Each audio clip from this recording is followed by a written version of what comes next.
plaisir du triathlon avec le Grand Prix Lyonnaise des Eaux.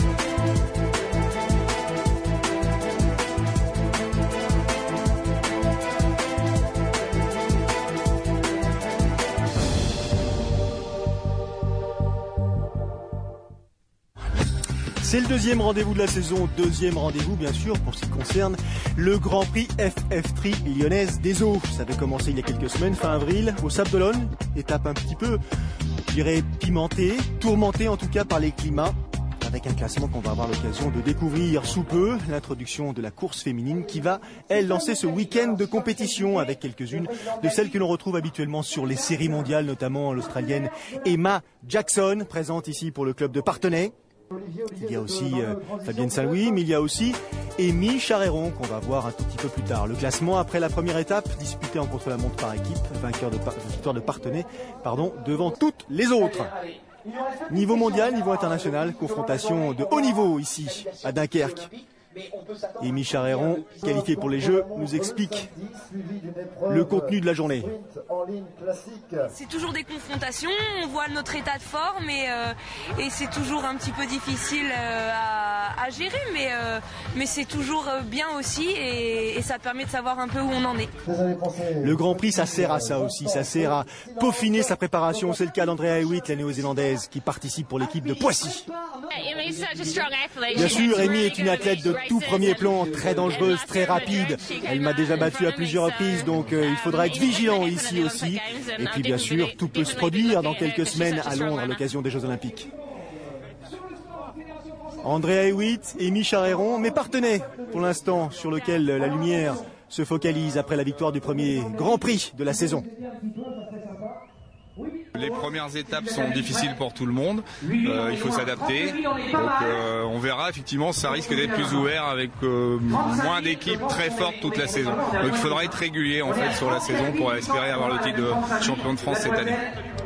Concentré, visiblement, le coach de Parthenay, il le sait, la régularité paye avant toute chose. Format sprint cette fois-ci, vrai format sprint. 750 mètres de natation dans le bassin de Dunkerque, combinaison pour toutes les concurrentes. Et puis un peu plus tard, vous aurez bien sûr 20 km à vélo. Et enfin 5 km de course à pied, donc au programme de cette journée. Climat, température relativement fraîche.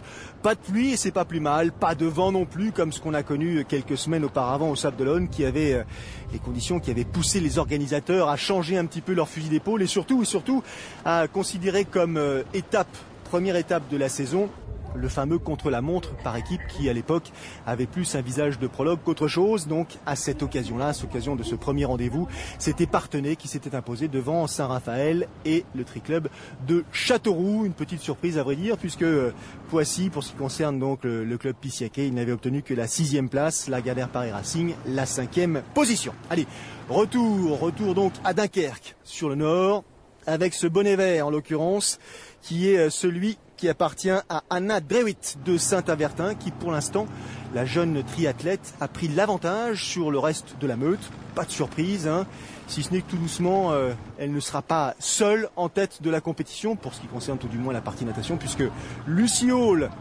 de Brive va tout doucement arriver à hauteur de ses pieds. Deux triathlètes qui vont commencer à faire la différence au gré de cette progression maritime.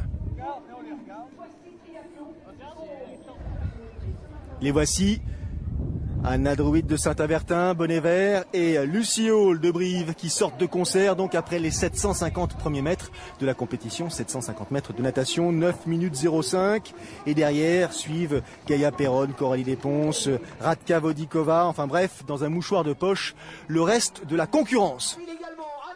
On la suit, la jeune athlète Lucy Hall, britannique, qui cette année décidément commence bien sa saison. Une victoire plutôt sur la Coupe panaméricaine, c'était en Californie il y a quelques semaines. Gros plan sur Emma Jackson, l'Australienne, qui connaît pas forcément une telle réussite. Elle, depuis le début de l'année, elle cherche sa place là au sein du groupe. Il faut dire que dans le cadre des sélections pour les prochains Jeux Olympiques, pour l'instant, les Australiennes ont fait le choix bien sûr de Moffat et de Densham, et c'est logique, il reste un ticket.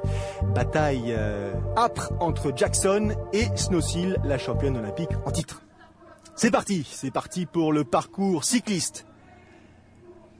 5 boucles donc de 4 km à effectuer pour couvrir au total les 20 km au programme. Et Lucy Hall qui est sortie avec une avance certes confortable, plus de 10-12 secondes d'avance sur ses premières rivales. Elle est la première à se mettre en jambe avec une certaine efficacité, puisque au gré de cette progression, elle va gentiment prendre la poudre d'escampette. Lucy Hall, je vous le disais, une victoire à Salinas en Californie il y a quelques semaines, 3e place à Lima au Pérou quelques jours auparavant. Elle avait pris à Eilat il y a quelques semaines une 14e place lors des fameux championnats d'Europe de courte distance. Championnat d'Europe de courte distance, au cours desquels Amy Charéron avait réussi à monter sur la 3e marche du podium, donc 3e des championnats d'Europe. Et automatiquement, avec ce résultat, la Française bénéficiait de son accès direct pour les Jeux Olympiques de Londres. Il reste donc 2 places pour ce qui concerne l'équipe de France féminine, 2 places à attribuer pour Londres. Jessica Harrison qui a récemment fait une 4e place à San Diego et une 4e place lors des championnats d'Europe à Eilat, bien sûr, paraît être en forme. Ne pas oublier Carole Péon. Pour l'instant, les Françaises ont le droit à 3 tickets. Ça va dépendre bien sûr de leurs prochaines performances, et notamment des performances enregistrées à Madrid bientôt dans le cadre des séries mondiales, pour conserver cette possibilité d'envoyer 3 athlètes féminines au jeu. On verra ça ensemble un peu plus tard sur Sport Plus. Toujours Lucy Hall en tête. La jeune Britannique qui l'année dernière nous avait déjà habitués à ses sorties de l'eau précoces en tête de la compétition. Et là, qui semble avoir nettement progressé à vélo, puisque, encore une fois, au fur et à mesure des tours effectués, son avance s'accroît. Elle passe de 12 à 20, et puis 25, 30, 35 secondes derrière. Peut-être aussi qu'on est resté un tout petit peu attentiste. Charlotte McShane, la briviste, en gros plan, Dossard 43, l'Australienne, devant Carolina Routier. Ici les Moulineaux, bien sûr.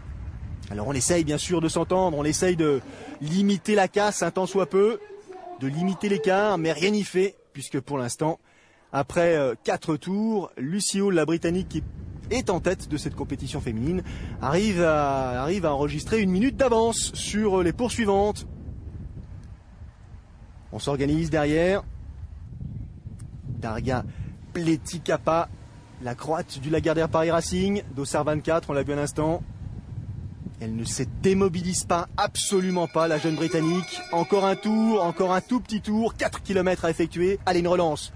Rebecca Robiche, cette fois-ci, Dossard 22, qui a préféré, elle, mettre une tenue un peu plus longue, là, sur les épaules, sans doute un peu de fraîcheur. Et on essaye de se relayer, on essaye de profiter de cette organisation un peu tardive, certes, pour limiter encore une fois la casse. Car Lucy Hall, avec cette minute d'avance dans l'ère de transition, risque peut-être tout simplement d'écrire l'histoire un peu plus tôt que prévu, c'est-à-dire qu'avant d'effectuer les 5 derniers kilomètres à pied. Groupe compact, au sein duquel on va trouver les favorites. Gros plan sur le dossard numéro 2, Eileen Morrison. L'Irlandaise de Poissy devant l'Espagnole. Et Noa Muroa, elle aussi, expérience importante pour l'Espagnol, très importante, vice-championne d'Europe. C'était à Eilat, encore une fois. Allez, pied à terre.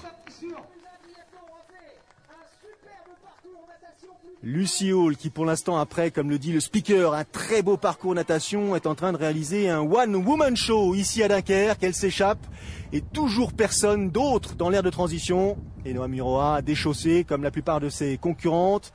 Elle s'apprête donc à attaquer la transition d'une part et ensuite le parcours pédestre. Attention, attention aux Noa Muroa, André Hewitt, Amy Charéron, Barbara Riveros, elle est présente ici, et autres, Emma Jackson. Elles ont l'habitude de finir très fort, très vite. Elles qui se côtoient de manière très régulière au plus haut niveau, qu'il s'agisse de Coupe du Monde ou bien sûr de série mondiale. Et bien justement, la voici, Barbara Riveros, la petite chilienne du Trival de Grey, qui est la première à sortir, la première ou plutôt la deuxième à sortir de l'ère de transition après Lucy Hall. Les écarts, un petit peu moins d'une minute, hein. Il y a trentaine de secondes. C'est un tout petit peu plus. Le parcours pédestre, donc, là aussi sinueux, malgré tout avec quelques bonnes lignes droites qui permettent de juger un tout petit peu de l'écart qui sépare la première du reste du groupe. Mais attention, parce que la première, Lucie Hall en l'occurrence, n'a pas l'air d'avoir une foulée très agressive, très fluide et rapide. Derrière, c'est totalement différent. Vous pouvez, je dirais, vérifier cette différence. Barbara Riveros avec Amy Charéron dans ses jambes. André Hewitt en troisième position. Attention, ici à Dunkerque, il y a quelques années, vous vous souvenez à l'époque où Amy était encore au club de Brive. Elle avait chuté. Attention à ne pas entrer en contact avec ses talons. Restez vigilant. Et relancer. Emma Jackson qui revient, l'Australienne, dont je vous disais tout à l'heure qu'elle a quelques difficultés pour l'instant au plus haut niveau, puisque Emma Jackson, depuis que les séries mondiales 2012 ont repris, elle a fait une 33e place à Sydney, 14e place à San Diego. Pas top, pas top. Dans le même temps, Erin Densham a littéralement explosé. Mais ce n'est pas fini. Il reste encore un rendez-vous pour déterminer justement le 3e ticket aux mains de l'équipe australienne pour ces dames. Fin du premier tour, et ça revient derrière, ça revient très vite, et oui. Et Emma Jackson en profite pour accélérer un peu plus. André Hewitt de Poissy, Barbara Riveros avec sa visière bleue sur le front donc, et Amy Charéron du Lagardère Paris Racing arrive bientôt au contact de la Britannique, la jeune Britannique de Brive, qui sait qu'effectivement ça va être compliqué désormais. Il va falloir essayer de profiter de cette allure, même si là, maintenir ce rythme est sans doute hors de sa portée. La preuve.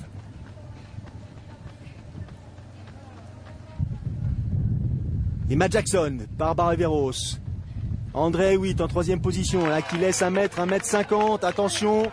Et oui, ça y est, Emma Jackson, elle produit son effort. Riveros essaye de la contrer, et pour mieux la contrer, elle la dépasse. Peut-être pour tenter sa chance tout simplement ici à Dunkerque.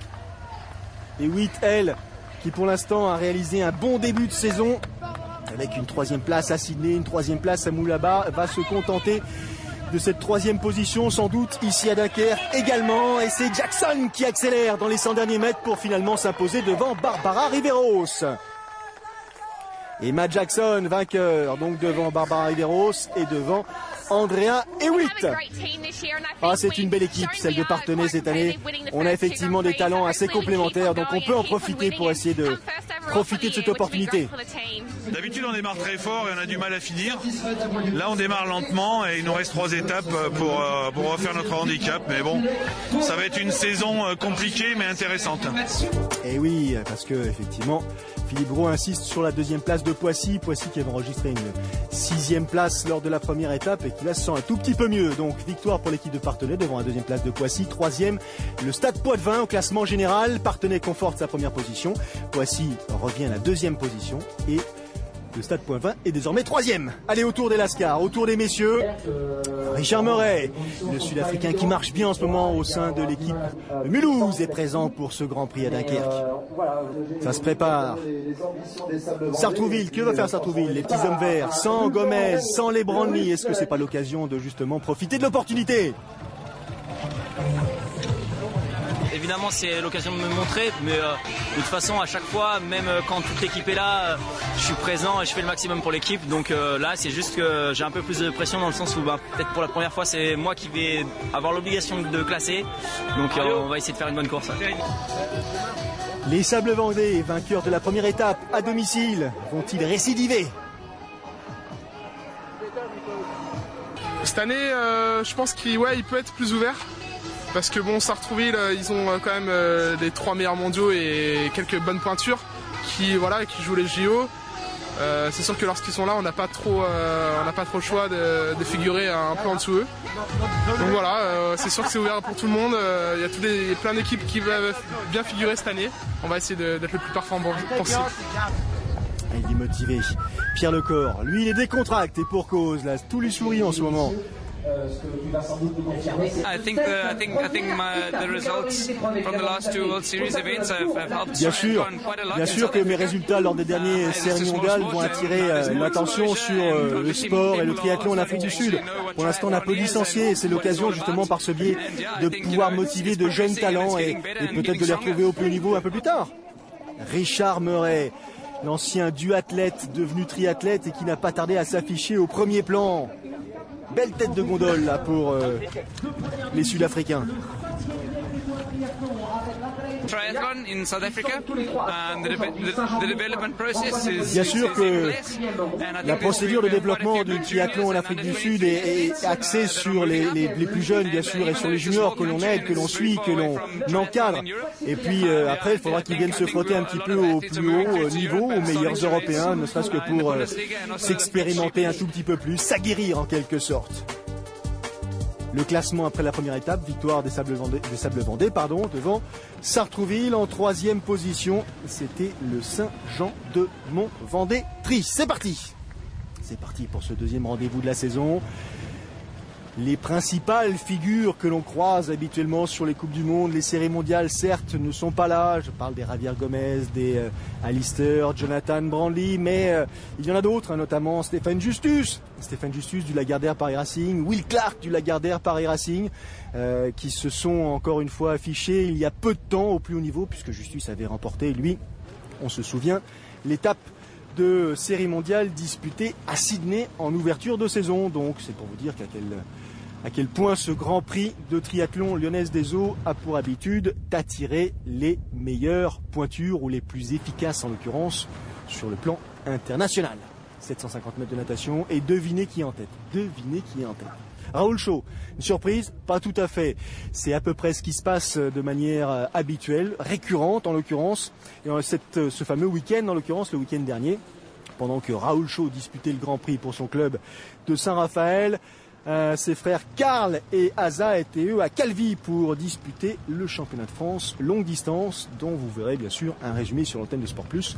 Ce sera la semaine prochaine, mercredi en 8, à ne pas manquer. Raoul Chaud devant, et Raoul Chaud de Saint-Raphaël avec dans ses pieds son pote de club, Tommy Saferès de Saint-Raphaël, lui aussi. Il creuse l'écart progressivement. Derrière, dans le groupe de poursuivants, on va retrouver les Pujade, les Lecor, les Justus, ceux qui effectivement s'en sortent plutôt bien. Il faudra limiter quelque peu la casse par rapport aux premiers sortis de l'eau, mais ceux-là, à vélo, sont des individus dangereux. 8 minutes et 1 seconde, le temps réalisé par Raoul Chaud à la sortie de l'eau. Et le voici, Tommy Saferès en 2e position.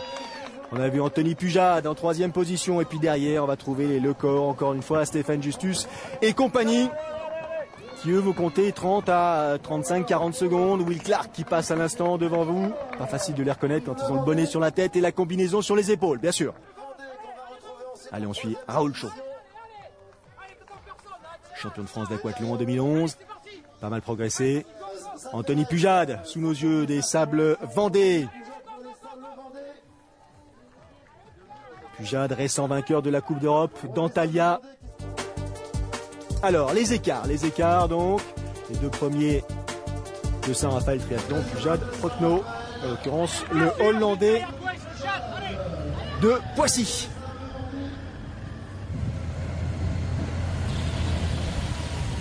« 20 km, 5 tours d'un circuit rapide certes, sec aussi, mais très sinueux. Attention, on relance. Est-ce que Raoul Chaud, à l'image de Lucie Hall, va réussir à profiter de son avantage, de creuser l'écart justement avec ses poursuivants immédiats? On va assister à cela ensemble. Pour l'instant, on s'attarde sur le groupe de poursuivants. Pujade, Saferès, on laissait partir Raoul Chaud quelque peu. Derrière, ça va sans doute s'organiser pour revenir. Ça ventile dur, là ça ventile dur. Le contact est opéré à la fin du premier tour entre Raoul Chaud, Anthony Pujade et comment s'appelle-t-il? J'ai oublié son nom, ça y est, Tommy Saferès. 3 hommes qui, s'ils sont un tout petit peu malins, vont réussir à s'organiser pour tenter justement de maintenir les poursuivants à distance.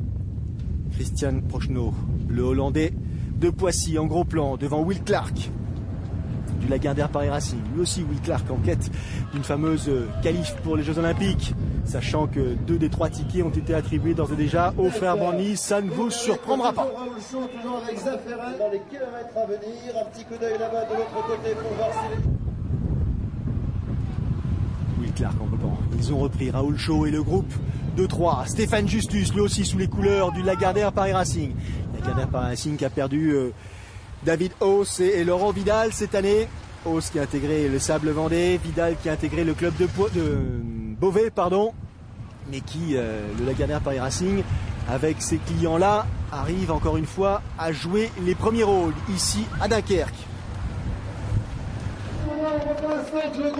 Pujade qui tente l'aventure peut-être, sorti du peloton pour le jeune triathlète qui essaye de fausser compagnie à ses principaux rivaux, mais on reste vigilant derrière, hein, bien sûr. Ça fait reste, c'est une chose, mais il y a aussi surtout les couleurs du Lagardère Paris Racing. C'est pas facile, là, c'est pas facile pour Anthony Pujade. Et sans doute un tout petit peu plus organisé derrière. On ne tarde pas à revenir sur la tête de course. 2 pelotons, hein. 2 pelotons bien distincts, avec encore une fois un gros plan. Là, Will Clark qui fait l'effort, qui tente de s'échapper. On a vu aussi en vert juste derrière lui Fernando Alarza de Sartrouville.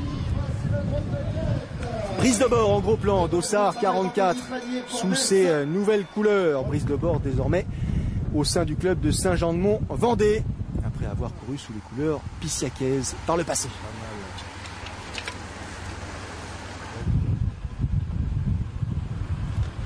Will Clark. Et ça relaie derrière. Attention, là aussi, il y a du lourd. 41, Chris Gemmel. Saint-Jean-de-Mont également. Vendée. On pose pied à terre. Tout le monde. Ça va se jouer à pied. Ça va être colossal. Pas de prendre de pénalité. Surtout pas poser le vélo correctement. Le casque dans la boîte prévue pour cela. Et c'est le premier à sortir de l'aire de transition. Brise de bord. Il attaque. Moreau, Cassadei, Clark, Justus de bord. Ça c'est anecdotique, ils étaient tous ensemble. Stéphane Justus en gros plan. L'Allemand, encore une fois vainqueur sur l'étape des séries mondiales à San Diego. Première victoire sur cette compétition. 3e des championnats du monde par équipe avec l'Allemagne cette année. Stéphane Justus qui commence une saison 2012 de manière très efficace. Il sera à surveiller bien sûr pour la course, messieurs, des Jeux Olympiques.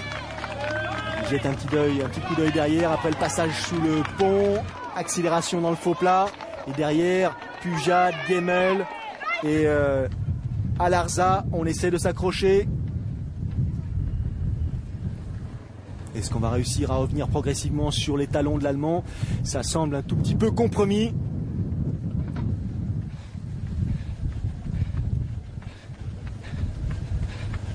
Concentré en vert, Fernando Alarza. Attention à lui aussi, Fernando Alarza, champion du monde junior en 2010. Des récents podiums à son actif sur les Coupes d'Europe ou les Coupes d'Afrique. Et regardez qui est là, le 32, le costaud en noir et blanc, Richard Murray, qui revient, 4e position pour le Sud-Africain.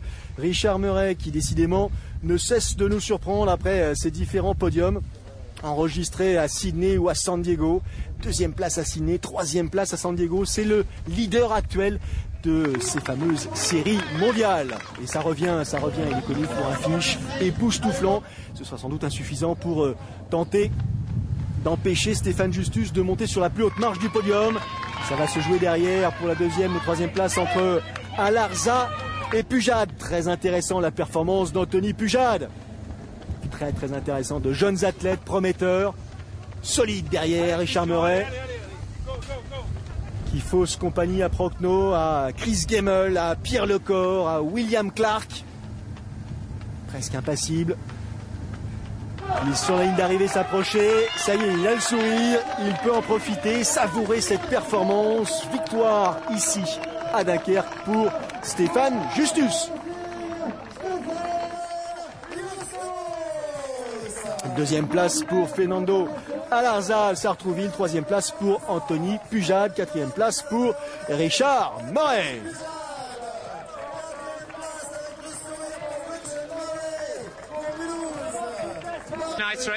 Ah, bien sûr, c'est une très course intéressante pour moi. Je m'étais entraîné pas mal juste avant de venir ici, donc j'ai senti que j'avais bien bossé. Résultat vraiment à prendre en considération.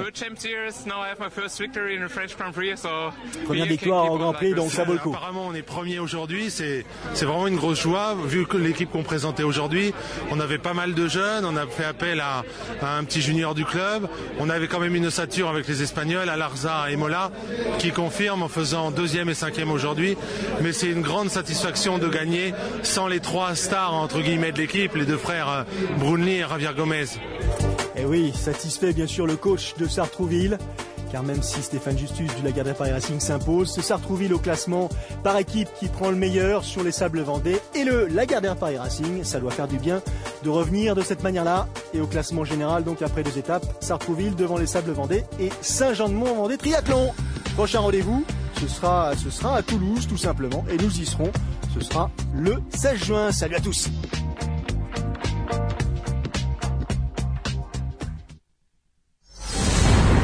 Vivez le plaisir du triathlon avec le Grand Prix Lyonnaise des Eaux.